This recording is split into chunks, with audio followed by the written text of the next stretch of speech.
So I'm pretty sure I'm not the only one super excited for the brand new game from Team Ninja, Final Fantasy Origin Stranger of Paradise. And ever since its release, we haven't really had that much about it in terms of gameplay. We had the video about Chaos and there was lots of memes generated about it, but nothing about the game mechanics as a whole. That was until yesterday when they dumped their basics of battle, which has given away a whole slew of information on the game. So in true me fashion, I've gone through, I've ripped it apart, I've got every single detail that I could find, and I'm here to tell you all about it. Anyway, so starting at the top, it is made by Team Ninja again, as I said, and there are 4 main characters in this. So there's Jack, he's the guy with a scar on his nose, there's Jed, Ash, Neon and Sophia. And the game is third person and you have 2 people with you at any given time. I can confirm these are a mixture of Jed, Ash, Neon and Sophia. Whether or not you select your teammates or they're just fixed for you, I don't know, but you do get to use all of them while you're playing the game. So starting at the very basic stuff, there are 3 main resources. You have HP, MP and Break. HP is obviously your health pool, MP is your magic points, and Break is used to use special abilities which we'll get onto later on down the line. There are also various stats which tie into your abilities and your jobs, which again we'll get on later on down the line, and these are strength, agility, stamina, intellect, spirit, luck, physical attack, physical defense, magic attack and magic defense. Now while going through the world you get to fight a whole host of different enemies. Some of the ones that I have identified have found you fighting pirates. There's also a fish biome and various ogre monsters. There's also a fair few summons that I saw in the game. I've already spotted Cactuar, I think I saw Odin as well. There looks to be an interpretation of Ifrit and Shiva in there as well. I didn't see you actually using any summons on your side, however, so whether or not that's a feature they're keeping under wraps till now, we'll have to wait and see. Now, to defeat enemies, it works in the following way. Basically, you keep hitting on the enemy until you bust their break gauge. Once that's finished, you can then turn them into the big red crystal form that's been showcased quite a few times now, and then shatter them and kill them off. Now, to aid you in your carnage of absolutely everything, you have various abilities. Now, one of them, which I believe is related to the break gauge, is Lifebringer, which when you activate it is a huge pushback and gives you a little heal.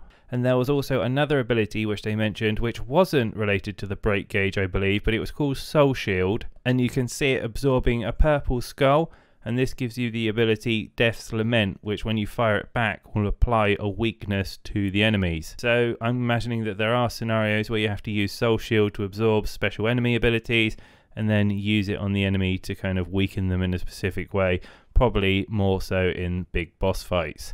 Now, where things get really interesting is their implementation of jobs. If you're familiar with the Final Fantasy series, you'll know what these are already. Essentially, they are different classes that give you access to different weapons and abilities and allows you to tailor yourself to what specific way you enjoy playing. Now, how it works in Strangers of Paradise is you're actually able to swap your jobs in an instant. So with this in mind, it allows you to do potentially different combos from one class into another, setting up big damage attacks. And this is where things get really cool because there looks to be loads and loads of jobs too. So these are the ones that I found so far and their respective abilities that I've managed to pull out.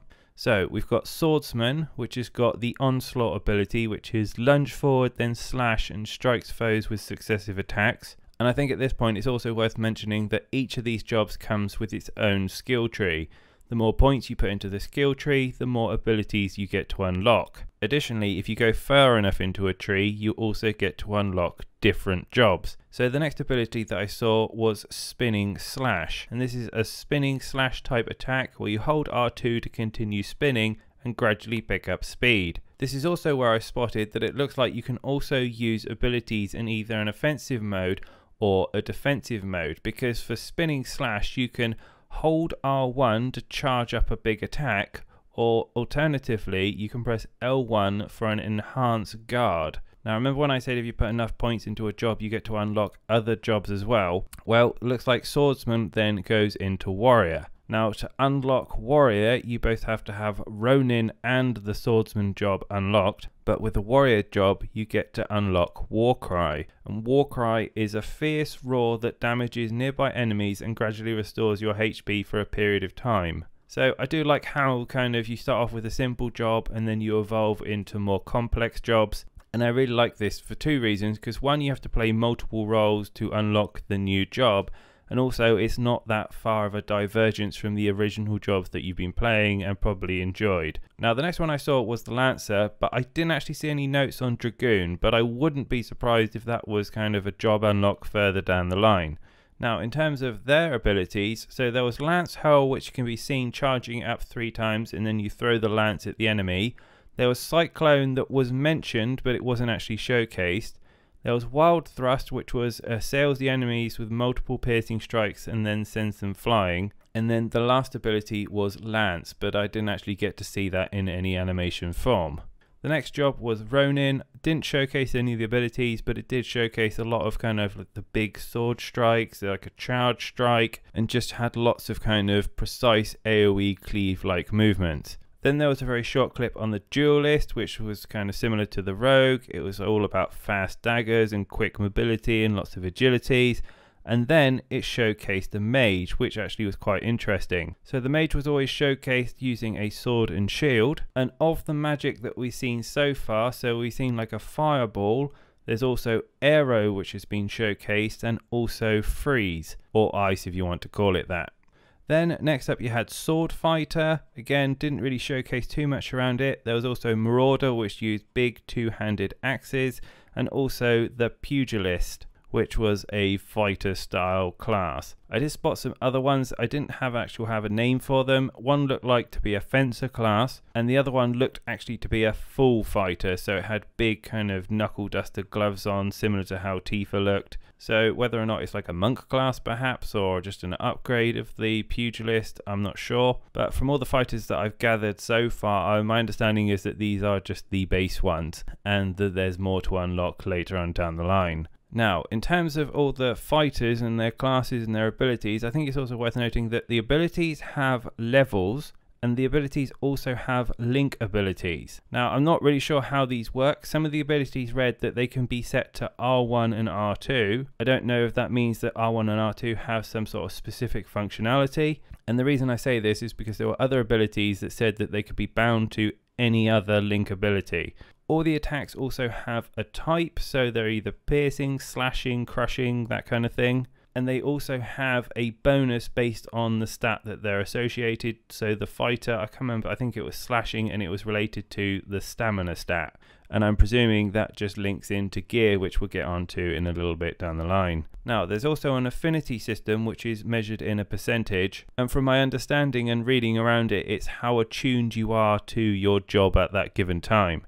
And as you get higher in your affinity for that given job, then you get further unlocks for it. Now, how you get more affinity is done in 2 ways. You can either lock more through the talent tree system, or you can get it from gear. And depending on what gear you're wearing will relate to a certain job. So for example, mage pants were giving you more affinity with the mage job. Now that's it in terms of all these stats and goodness and jobs and bits and pieces. The last thing I want to talk about is the multiplayer. Now they sold the multiplayer in 2 ways. One was that if you're struggling with the game so badly that you need help, then your friends or people can join in and help you complete the missions, and it also doesn't matter where they are personally in terms of their own campaign. The other thing that they're offering is special dungeons and the addition of raids, and more interestingly they said that it was tuned and designed for co-op in mind. So what this actually gives you and how much late game there is, we have no clue so far, but it is nice to know that potentially they have a late game system in mind. Anyway, that is all the stuff I have on Strangers of Paradise for now. If I know more, I will give you details as soon as I know about it. But until then, have a great week everyone, and I'll be back with more news and reviews soon.